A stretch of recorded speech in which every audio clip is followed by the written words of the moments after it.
After Perical, I remember fondly a proud Sophia running through the community of Marvally and shouting to everybody that her last child Aaron had been placed at Calabar High. She was so proud that he went to Calabar.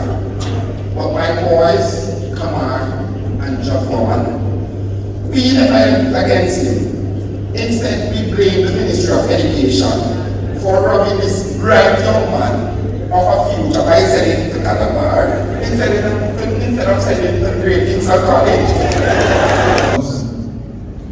And nephew, may the grace and the peace of God comfort and carry you during these days. Blessings.